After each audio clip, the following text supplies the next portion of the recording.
तो स्टूडेंट्स, हम कर रहे हैं एएमयू का क्वेश्चन पेपर सॉल्व और यह है for class 9th entrance exam जो कि 2022 में पूछा गया था।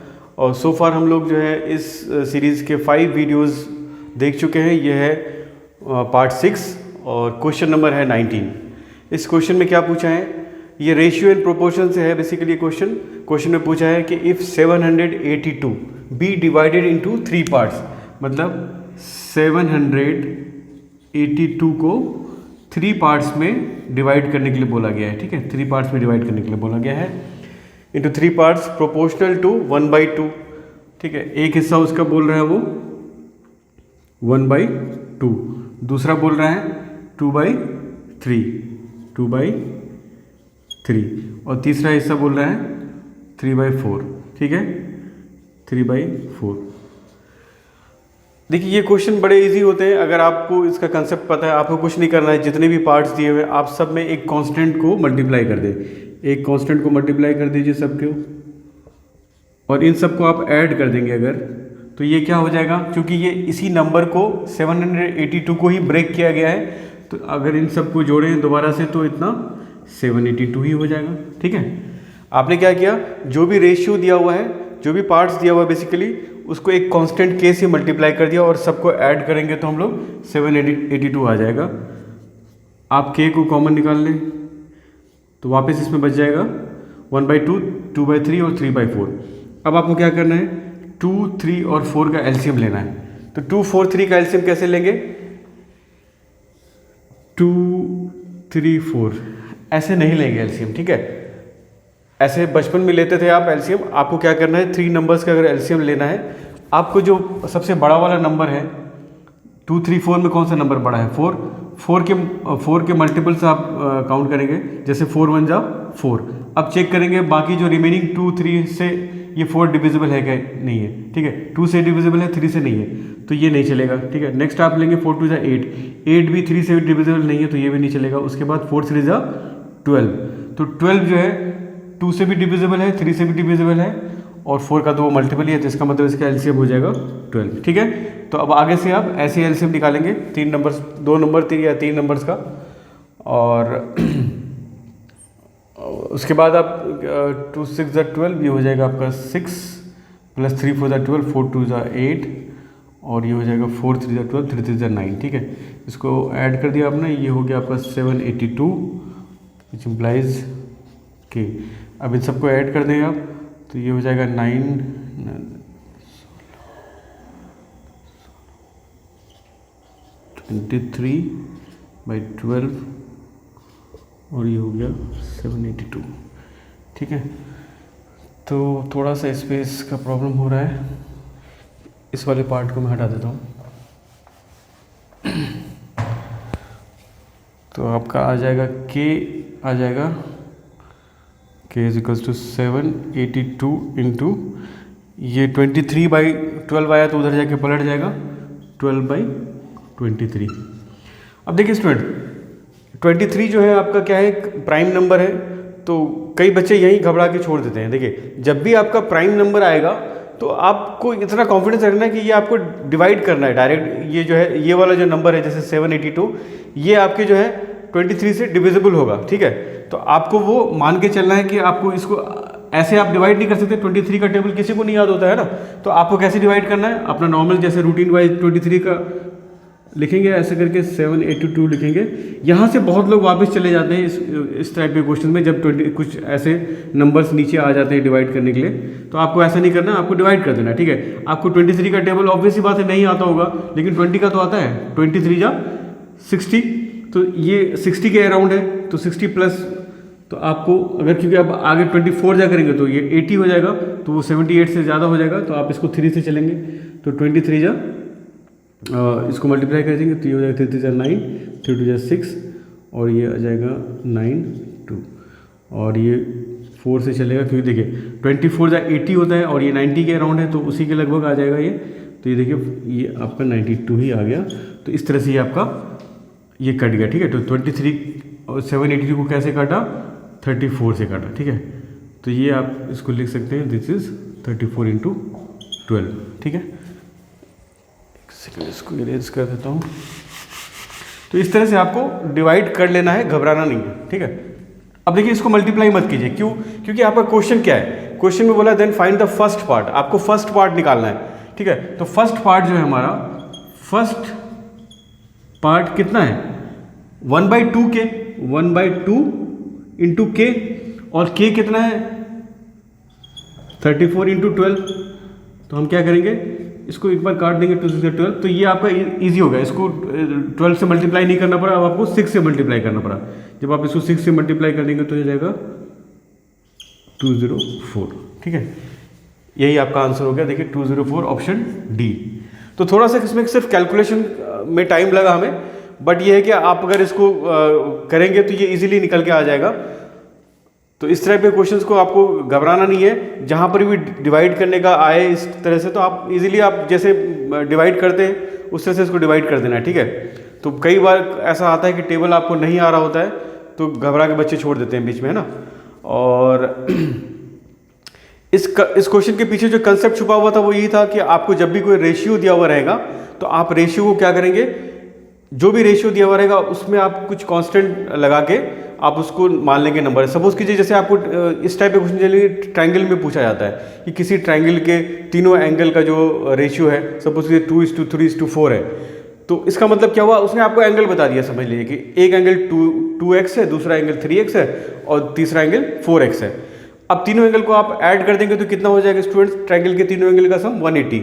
तो आप कह सकते हैं 2x + 3x + 4x = 180। उसके बाद आप तीनों को ऐड कर देंगे तो आपका x का वैल्यू आ जाएगा। फिर आप वापस से x की वैल्यू तीनों एंगल में पुट करते जाएंगे तो आपकी तीनों एंगल की वैल्यू आ जाएगी, ठीक है। तो इस तरह से रेशियो वाले क्वेश्चन काफ़ी ईजी होते हैं। कई बार कैलकुलेशन में थोड़ा टाइम लग जाता है हमें, बट ईजी होते हैं क्वेश्चन, ठीक है। चलिए देखते हैं नेक्स्ट क्वेश्चन। ये बेसिकली निकालना है आपको द वैल्यू ऑफ इतना, ठीक है। किसका वैल्यू निकालना है, 3 पे पावर -2 डिवाइडेड बाई 5 पे पावर -1 पे होल -2। देखिए ये जो क्वेश्चन है ये आपका लॉज ऑफ एक्सपोनेंट से है, और लॉज ऑफ एक्सपोनेंट में जो है आपको बेसिकली, वैसे तो बहुत सारे लॉज हैं, उसके लिए आप डिटेल वीडियो देख सकते हैं, लेकिन इसमें जितना सारा लॉ यूज़ होगा वो मैं आपको एक बार एक्सप्लेन कर देता हूँ। जैसे सपोज कीजिए आपके पास कोई नंबर है ए पे पावर है अगर -n, तो आप इस नेगेटिव पावर को पॉजिटिव अगर करना चाहेंगे तो उसको लिख सकते हैं 1/a पे पावर n, ठीक है। उसी तरह से अगर सपोज कीजिए लिखा हुआ 1/a पे पावर -n, फिर से आप इस पावर को पॉजिटिव करना चाहें तो आप इस a को ऊपर लेके चले जाएंगे और ये पावर पॉजिटिव हो जाएगा, ठीक है। मतलब अगर a पे पावर -n है तो ये 1/a पे पावर n हो गया, और 1/a पे पावर -n है तो ये a पे पावर n हो गया। मतलब जिस पोजीशन में है ये उसको अपोजिट कर देना है, ठीक है। अगर आपको पावर जो है नेगेटिव से पॉजिटिव करना है तो उसी तरह से एक और देख लेते हैं। अगर a/b है, इस पे पावर अगर सपोज कीजिए -n है, a/b पे होल पावर अगर -n है, और अगर इस n को अगर आप पॉजिटिव लिखना चाहेंगे तो सिर्फ अंदर का जो नंबर है वो पलट जाएगा, मतलब b ऊपर आ जाएगा और a नीचे आ जाएगा, और पावर को अब यहाँ पे आप +n लिख सकते हैं, ठीक है। तो बस इसी का यूज़ जो है इस क्वेश्चन, इतना ही लॉ जो है आपको इसमें यूज़ होगा। तो देखते हैं इसको, ये हो जाएगा आपका, अब 3 पे पावर -2 है, इसको नीचे ले आएंगे, 5 पे पावर -1 है तो 5 ऊपर चला जाएगा, तो 5 पे पावर 1, तो 1 को क्या लिखना छोड़ देते हैं उसको ऐसे ही, और 3 पे पावर 2 नीचे आ जाएगा तो 3 पे +2 हो जाएगा, तो इसका मतलब 3 3 जा 9 हो जाएगा, और ये पावर -2 ही है अभी ऊपर। इसको अभी हम लोग नीचे से पहले अंदर का सॉल्व कर लिए, जैसे कि हम लोगों ने बोर्ड मास में सीखा है कि पहले ब्रैकेट के अंदर का सॉल्व करते हैं, तो पहले हम लोगों ने अंदर का सॉल्व कर लिया, ठीक है। तो उसके बाद अब फिर से इस लास्ट वाले में जैसे मैंने बताया था कि ये नेगेटिव नंबर को पॉजिटिव करना है, तो फिर अंदर का नंबर पलट जाएगा, ये हो जाएगा 9/5, और ऊपर में अब आप पॉजिटिव पावर लिख सकते हैं। अब इसको क्या लिख सकते हैं, ये 9 का स्क्वायर, दैट इज 9 9 जा 81, उसी तरह से 5 का स्क्वायर, तो 5 5 जा 25। तो देखते हैं कोई ऑप्शन है इसमें ऐसा, 81/25 हमारा पहला ऑप्शन है जो है करेक्ट, ठीक है। आप वीडियो को पॉज करके इसको नोट कर लें। चलिए देखते हैं next question. The length of the diagonal of A square is 25 centimetre, it's area is, ठीक है। तो स्क्वायर का डायगोनल दिया हुआ है आपको, है ना, और उसका एरिया पूछ रहा है। तो स्टूडेंट स्क्वायर का एरिया कैसे निकालते हैं, क्या फॉर्मूला है हमें, एस स्क्वायर का एरिया, ठीक है। तो area of square, area of square जो है हम लोग को क्या याद है, साइड का स्क्वायर, यही होता है ना, साइड स्क्वायर, मतलब स्क्वायर की चारों साइड्स बराबर होती है। तो अगर उसका एरिया निकालना होता है तो हमें सिर्फ क्या चाहिए, उसका कोई भी एक साइड चाहिए, उसका स्क्वायर कर देंगे तो हमारा उसका एरिया जो है निकल जाएगा। बट यहाँ पे क्या है, यहाँ पे उसका डायगोनल दिया हुआ है, ठीक है, आपको उसका साइड नहीं पता, ये स्क्वायर होता है ना, तो आपको जो है इसमें सारे साइड्स इक्वल होते हैं, आपको उसमें डायगोनल दे दिया है, ठीक है। डायगोनल कितना दिया है, 25। देखिए डायगोनल दिया हुआ है, डायगोनल स्क्वायर का जो है दोनों डायगोनल जो है इक्वल होते हैं, है ना, तो उसने सिर्फ एक डायगोनल का साइज दिया हुआ है 25। अब देखिए आज के बाद आप एक और फॉर्मूला एरिया ऑफ स्क्वायर के लिए याद रखेंगे, दैट इज 1/2 इंटू डायगोनल का स्क्वायर, डायगोनल का स्क्वायर, ठीक है। इसका अगर प्रूफ आप चाहते हैं तो आप मुझे कमेंट में बताएं, मैं इसका प्रूफ भी आपको बता सकता हूं, बट आपके लिए जो है इसको याद रखना बहुत इंपॉर्टेंट है, प्रूफ इज़ नॉट इम्पॉर्टेंट। आपको ये फॉर्मूला याद होना चाहिए कि अगर स्क्वायर का एरिया निकालना है तो आपके पास दो ऑप्शंस हैं, ठीक है।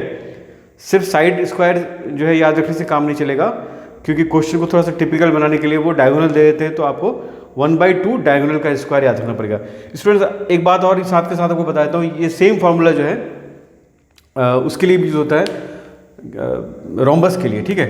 एरिया ऑफ रोम्बस मैं यहाँ पे लिख देता हूँ साइड में आपको, एरिया ऑफ रोम्बस जो होता है 1/2, उसमें d1 इंटू d2 होता है। उसमें d1 इंटू d2 क्यों होता है, क्योंकि रोम्बस के डायगोनल जो है, देखिए रोम्बस का शेप इस तरह से होता है ना, तो इसमें एक डायगोनल बड़ा होता है, एक डायगोनल छोटा होता है, ठीक है। तो इस वजह से दोनों डायगोनल डिफरेंट होते हैं, तो d1 इंटू d2।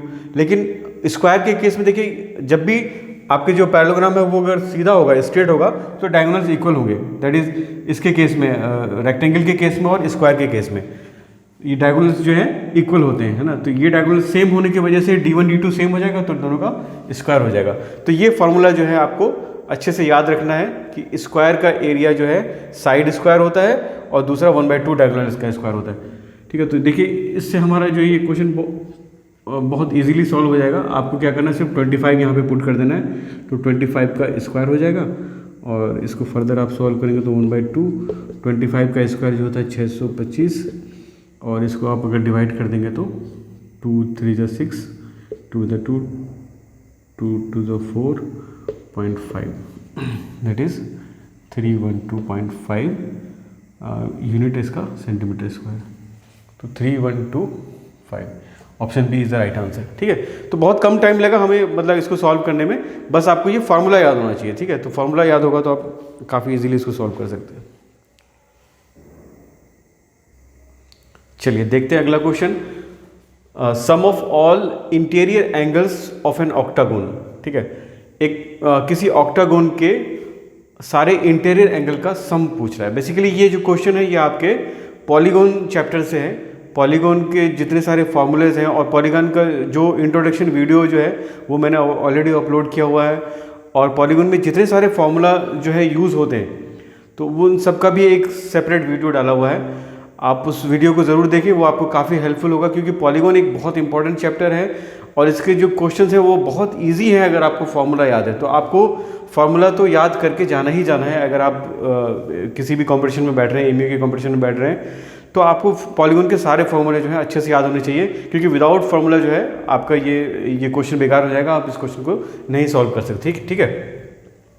तो देखते हैं इस क्वेश्चन में क्या है कि आपको जो है पहले मैं आपको उसका फॉर्मूला बता देता हूँ कि जो अगर कोई कॉन्वेक्स पॉलीगॉन होता है, जैसे ऑक्टागोन है हमारे पास, तो उसके लिए क्या फॉर्मूला है कि सम ऑफ इंटीरियर एंगल पूछा है ना आपको, सम ऑफ इंटीरियर एंगल, ठीक है, इज इक्वल्स टू होता है n-2 इंटू 180, ठीक है।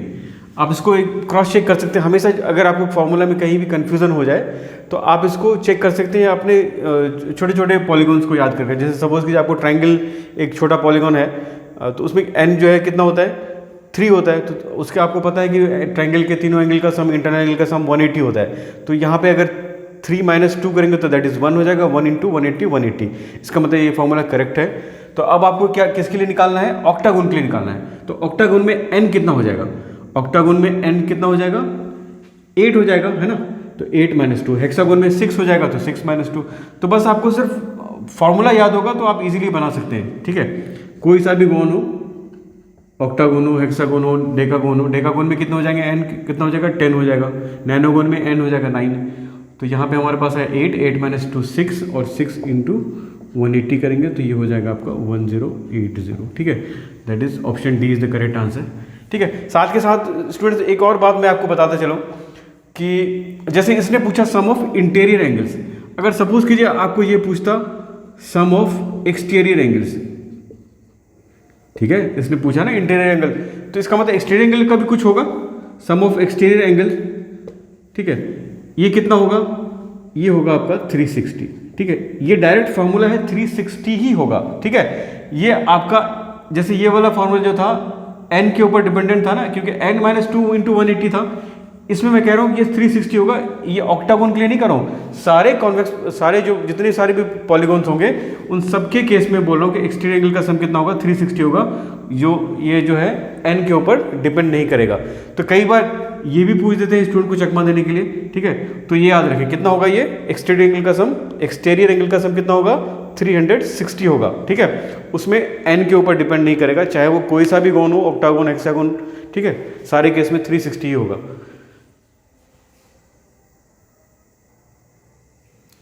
चलिए देखते हैं नेक्स्ट क्वेश्चन।